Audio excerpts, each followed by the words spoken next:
Okay, so let's do your reading water sign. Cancer, Scorpio, and Pisces. Hello, my dear. Welcome or welcome back sa ating YouTube channel. My name is RJ, your tarot card reader. At ang gagawin po natin ngayon is yung ating daily reading para po ito sa araw ng July 20, 2026. Titingnan po natin kung ano mga eksena, kaganapan at kung ano-ano pa na maaari mong makasalubong sa araw na ito. Pero before po tayo mag-proceed sa ating reading, gusto ko po sana na kunin itong pagkakataon na ito na makapagpasalamat. Maraming salamat po sa ating mga abangers, sa mga walang sawang naghihintay at nag-aabang ng kanilang mga readings. Thank you very much. And gusto ko rin pong pasalamatan yung ating mga bagong subscribers. Hello my dear, welcome po sa ating channel. I hope na mag-enjoy po kayo dito at sana po yung mga readings na ginagawa ko ay nakakatulong po sa inyo or nakakatulong po sa ating lahat. Okay, my dear. So, paliwanag ko kung paano mag-work yung reading natin ngayon kasi nagpalit na naman ako ng spread. Okay. So, mag-start tayo, my dear, sa energy of the day. Okay, so kukuha tayo ng dalawang card dito para sa energy of the day. Kukuha din tayo ng dalawang card dito para sa saan dapat wala doon yung energy mo or ano dapat yung mga hindi mo masyadong pinapansin ngayong araw na ito, okay? Or hindi mo pinaglalaanan ng panahon, ng oras, ng atensyon. And then saan dapat nandun yung energy mo? Kung saan mo dapat nilalagay ang energy mo. And then kukuha din tayo ng card para sa area ng money and career. And kukuha din tayo ng card para sa area ng love. Okay. So let's go na tayo, my dear. First card natin is energy of the day. We have here the energy of the King of Wands and the Lovers. Okay. I think maganda tong araw na 'to, my dear, para ayusin kung ano man yung mga alam mo yun?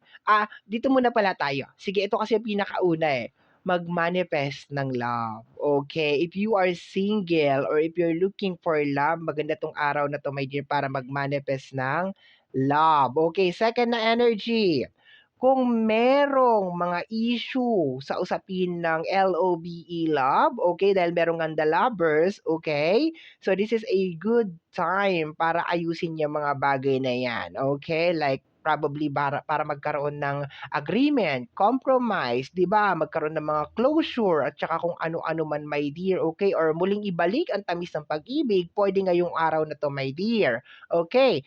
So pagdating naman sa career, okay, although kukuha tayo ng card mamaya sa career, maganda din to, my dear, to create something that you love. Gumawa ka ng mga bagay na possible na hobby mo, okay? Something na mag-i-enjoy ka if you enjoy like art, baka painting, drawing, okay, running, walking, gym, ano pa ba? Mga activities, mga certain na activity, my dear, na magdadala, my dear, ng saya at sigla sa iyong puso. Maganda 'tong araw na 'to, my dear.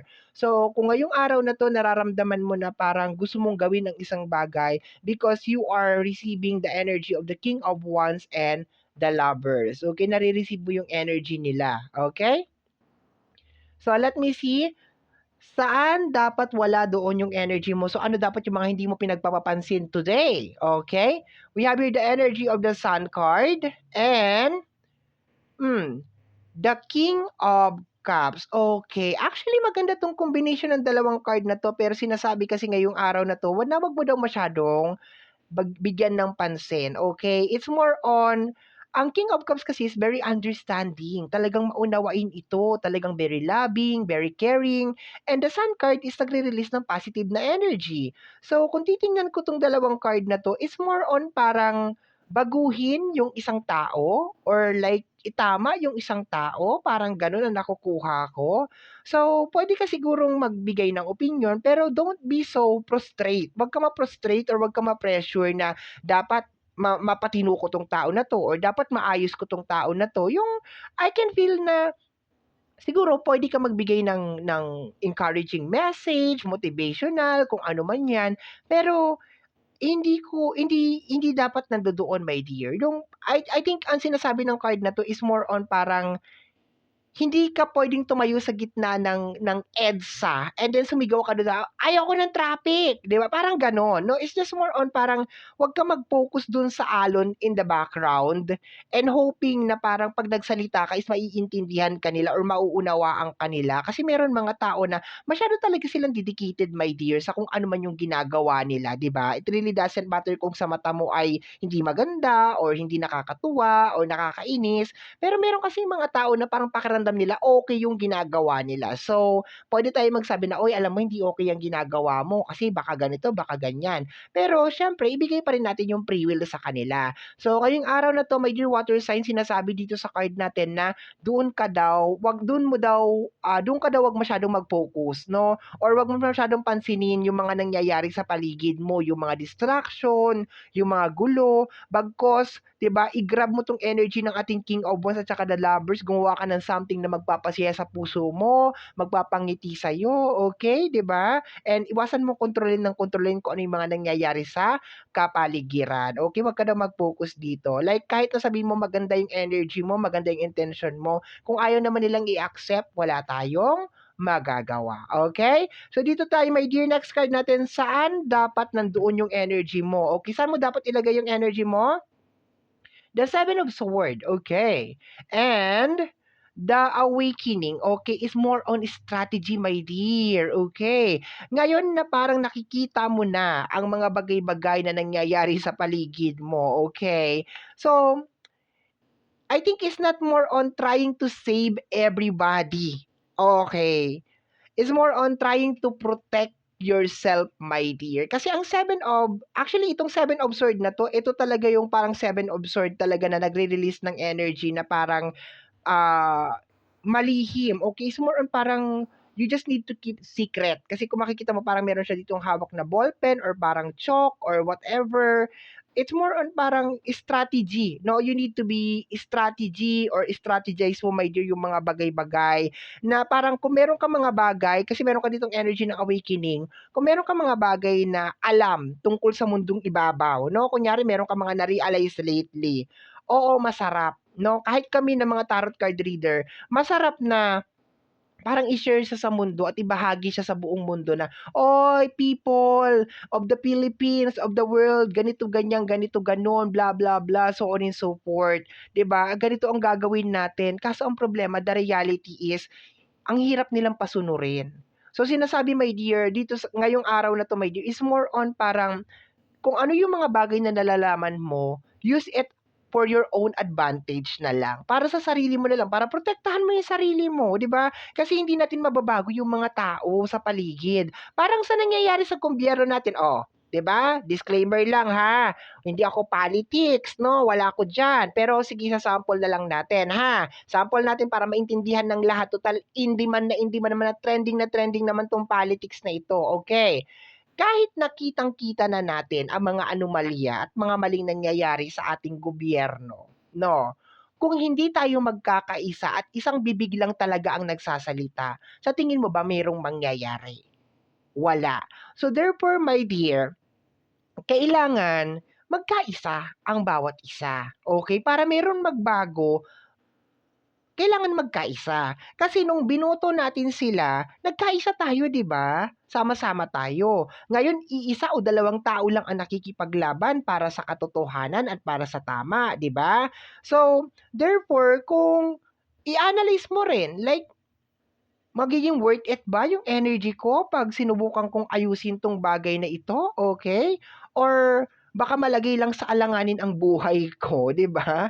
Baka malagay lang ako sa bingid ng, 'di ba? It's not all about takot, 'di ba, yung ano ko dito. Kasi yung iba diyan sasabihin malasakit sa ano, pero kailangan natin tingnan, my dear, kung yung mga tao ba is gusto ba nila magbago din? Gusto ba nila ng change? Kasi kung tayo lang talaga yung gusto ng change, baka mahirapan tayo. Baka, alam mo yun, 'di ba? So, balik tayo sa reading natin. I hope naintindihan mo yung example ko, 'no? Seven of Swords and the Awakening, my dear.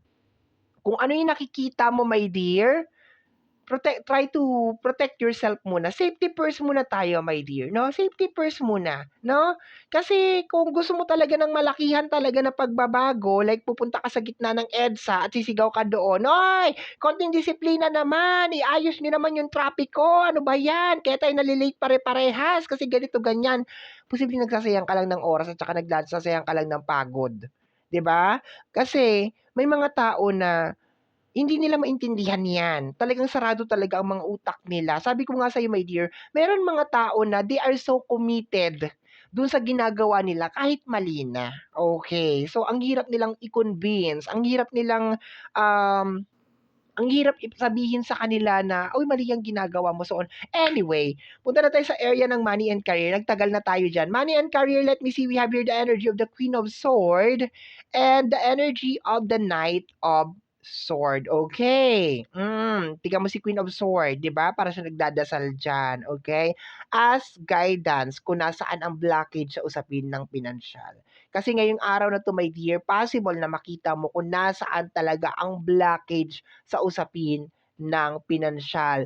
Take it really, really slow ngayong araw na 'to, my dear water sign, ha? Take it really, really slow, okay? Relax, okay? Kalmahan mo, 'wag magpadalos-dalos sa mga decision making ngayong araw na ito. And of course, ask guidance kung saan ba talaga sumisemplang or nagkakaroon ng problema yung usapin ng pinansyal. Itong card na 'to is more on guidance at saka is more on pulling the source or getting the source of the problem, yung pinakaugat sa usapin ng pinansyal, bunutin na, kunin na, okay, yung pinakaugat. Wag mo lang itrim ng itrim ng itrim, tutubo-tutubo yan, sasanga at sasanga yan.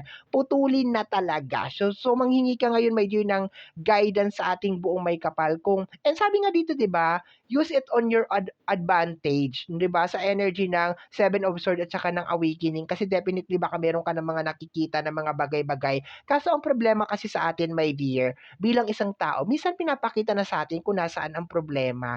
Pero dahil mahal natin yung tao o dahil hindi tayo sanay sa mga pagbabago or mga quick changes, dinededma natin ang dinededma. Minsan nasa harapan na natin, tutuklawin na tayo parang ahas, ayaw pa rin talaga nating tanggapin. Okay, yun ang katotohanan, my dear. So ngayong araw na to, my dear, sabi ko nga, napakaganda nitong araw na to para gumawa ka ng mga bagay, my dear, na magbibigay ng saya at ngiti sa iyong mga labi at saya sa iyong puso, okay? May mga bagay din na possible na i-settle na talaga ngayong araw na 'to or nakakakuha talaga ako ng closure, okay?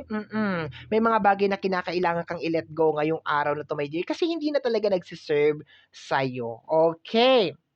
Let's go tayo, my dear, sa area ng LOVE love. We have here the energy of the Four of Wands. Okay, maganda to. And we have here the energy of the Two of Pentacles. Okay. So, ano kukuha ko dito?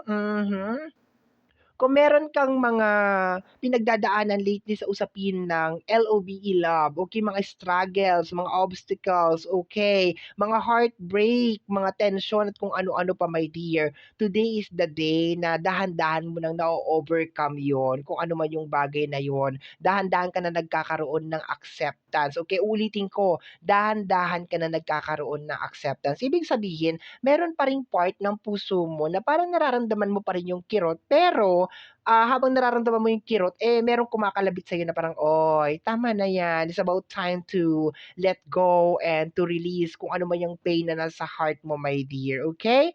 Basta sundin mo lang 'tong sinabi dito, my dear, kung saan dapat wala dun yung energy mo ngayong araw na 'to. It's more on baguhin yung mga tao. And kung marami ka naman ng ginawa na dun sa tao na yun, like you already give advice, talaga naging very, very supportive ka, pero parang walang nangyayari talaga, walang na-absorb 'tong tao na 'to, my dear. So, it's not your problem. Hindi mo problema 'yun, my dear, bagkus problema 'yun ng tao na 'yon, okay? So, my dear water sign, ito po ang nasagap natin na message energy para sa araw na ito, July 20, 2026. Kagaya po ng lagi kong sinasabi, ang tanging hiling at dasal ko lamang po sa ating buong may kapal na mga readings na ginagawa ko ay nakakatulong po sana sa ating lahat. Maraming, maraming, maraming salamat po. Thank you, my dear. Bye-bye. Take care of yourself.